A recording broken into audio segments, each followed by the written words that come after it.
오늘 함께하는 말씀 예레미야 46장에서부터 48장에 함께합니다. 이제 46장에서부터 48장을 보면 많은 나라들이 나옵니다. 먼저는 애굽, 그 다음에 블레셋, 그 다음에 모압, 이렇게 하고 또 내일도 이제 암몬, 에돔 이렇게 이제 쭉 진행되고 있는데요. 여기에서 이제 그 말씀을 보면 좋은 말씀이 하나도 없습니다. 계속 너희들은 너희들의 교만으로 인하여서 내가 심판하겠다. 내가 너희들을 나라를 멸망시키겠다. 무너뜨리겠다.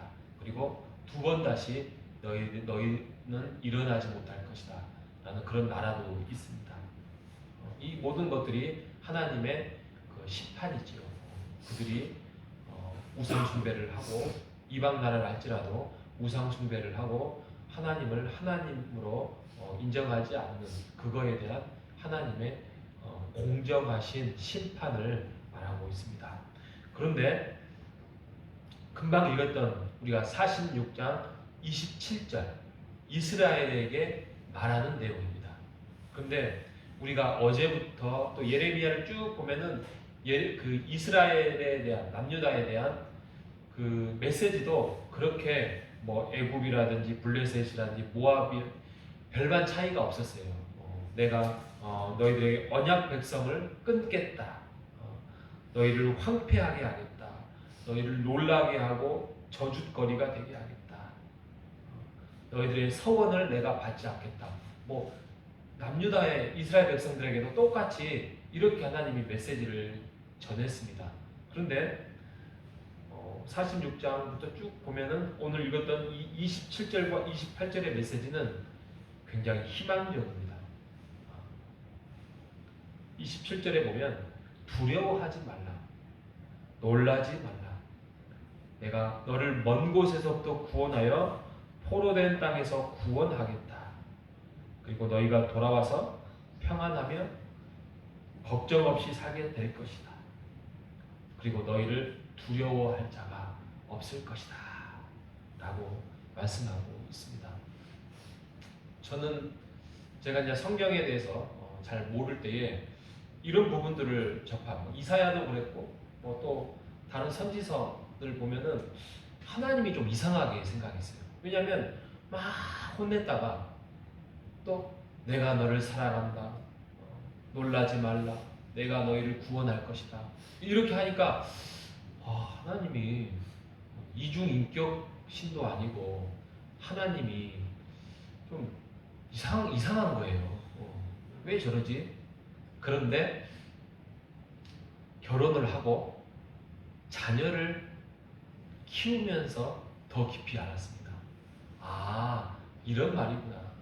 어렸을 때 준수, 운수가 잘못된 길로 가고 또 말 안 듣고 그래서 물론 요만큼 이제 제 의지와 상관없이 감정이 실려가지고 막 때린 적도 있지만 그럼에도 불구하고 결국에는 그들이 나의 자녀들이 정말 올바른 길로 돌아오기를 바라고 또 그들이 깨우치기를 바라고 이 부모의 사랑 또 내가 너희를 얼마나 사랑하는지를 깨우치기 위한 징계였다는 거죠. 오늘 28절에도 말하고 있지 않습니까? 내가 너를 법도대로 징계할 것이요. 히브리서에도 그런 말이 나와요. 징계. 근데 징계에 대한 어원이 뭔지 아십니까? 징계에 대한 어원이 자녀 만들기라는 뜻이에요. 자녀 만들기. 자녀를 자녀들. 그러니까 하나님께서 이스라엘 백성들에게 이사야, 예레미야, 그 모든 내용의 선지서에 말하는 너희를 쫓아낼 것이다, 너희를 다 심판할 것이다, 망하게 할 것이다. 그 모든 것들이 결국에는 궁극적으로는 망하게 할지라도 너희들이 70년 후에 다시 돌아와서 내 백성, 내 자녀, 또 너로 인하여서 내가 영광을 받을 것이다 라고 말씀하고 있는 내용이 바로 선지서라는 것입니다. 그 안에 하나님의 사랑이 들어가 있는 거예요. 하나님의 가슴 아픔이 들어가 있는 거예요. 우리가 어렸을 때 그 자녀들을 키우면서의 그런 애틋한 마음, 그래서 지금도 자라나는 그냥 바라만 봐도 기분이 좋고 또 함께 거하면서 밥도 하고 식사도 하고 또 같이 행복하게 대화도 하고 싶은 그런 부모의 심정이 이 하나님이 이 선지서에 고스란히 들어있다는 그 사실을 보면서 우리가 하나님은 막 무서운 심판의 하나님이고 또 하나님은 뭐 무서운 하나님이고 야 하나님이 우리가 조금만 잘못하면 딱 이렇게 숨어 있다가 너 잘못했어 그래서 막 심판을 내리고 막 그런 하나님이 아니라는 것입니다. 하나님은 물론 공의의 하나님이지만 그래서 우리의 죄를 하나님이 묻고 그거에 대해서 크고 작은 어떤 대가로서 우리에게 물으실 부분이 있겠지만 그럼에도 불구하고 궁극적인 거로는 하나님이 우리를 사랑하시고 우리를 이끌어 주시고 또 결국에는 우리를 하나님의 자녀로서 대해 주신다는 것입니다. 전국 백성으로 우리를 이끌어 가신다는 것입니다. 그러니 우리가 하나님 안에서 살고 하나님 말씀 안에서 순종하고 살아갈 때에 이러한 이스라엘 백성들처럼 무슨 뭐 징계를 받는다든지 그런 것들을 줄여야 되겠죠. 줄이고 하나님과 더욱더 행복하고 즐겁고 대화하고 오손도손 함께 영적으로 교제하며 그러려면 우리가 어떻게 해야 됩니까? 하나님의 뜻을 잘 알아야 되죠. 하나님의 말씀 안에서 우리가 잘 있고 하나님이 원하시는 거 우상 숭배하지 마라. 너희들의 인생을 헛되이 보내지 마라. 나와 함께 살면 너의 진정한 행복의 길이 열릴 것이다 라는 그런 하나님의 음성을 들으면서 오늘 하루도 내 인생을 내가 스스로 개척할 게 아니라 그러면 피곤하고 힘들고 두렵습니다. 그렇게 할 게 아니라 하나님이 설계해 놓으신 그 인생을 우리가 다시 한번 말씀을 통하여서 잘 귀 기울이시고 순종하는 우리 모두가 되시기를 바랍니다. 그리고 이 이방 나라는 다 하나님의 도구예요. 다 도구입니다.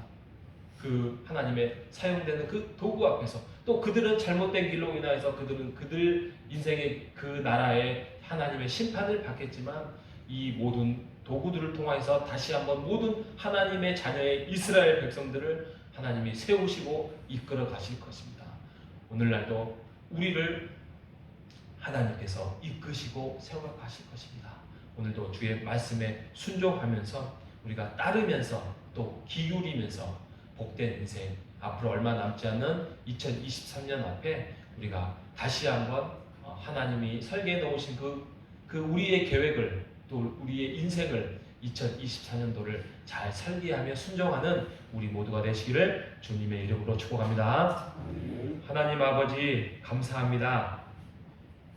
이방 나라는 자기의 죄로 인하여서 교만으로 인하여서 다 무너지고 회복할 수 없는 길을 가지만 하나님께서 하나님의 자녀인 하나님의 백성인 이스라엘에게 주신 이 메시지가 바로 하나님의 자녀이며 또 하나님의 백성인 우리에게도 똑같이 들려주신다는 사실을 통하여서 우리가 위로를 받고 소망을 얻습니다. 하나님, 우리의 인생에 평안과 걱정이 없습니까? 하나님이 함께함으로 그 평안과 걱정을 물러나게 하여 주시옵소서. 우리에게 흩어졌던 생각들 또 걱정스러웠던 일들을 하나님께서 우리를 세워주시고 결국에는 돌아오게 한다는 그 이스라엘 나라처럼 우리의 인생도 돌아오게 하시고 또 우리가 하나님 앞에 순종의 길을 걸을 때에 더 복된 길을 약속하셨던 그 약속을 믿고 오늘 하루도 살아갈 수 있도록 주여 인도하여 주시옵소서.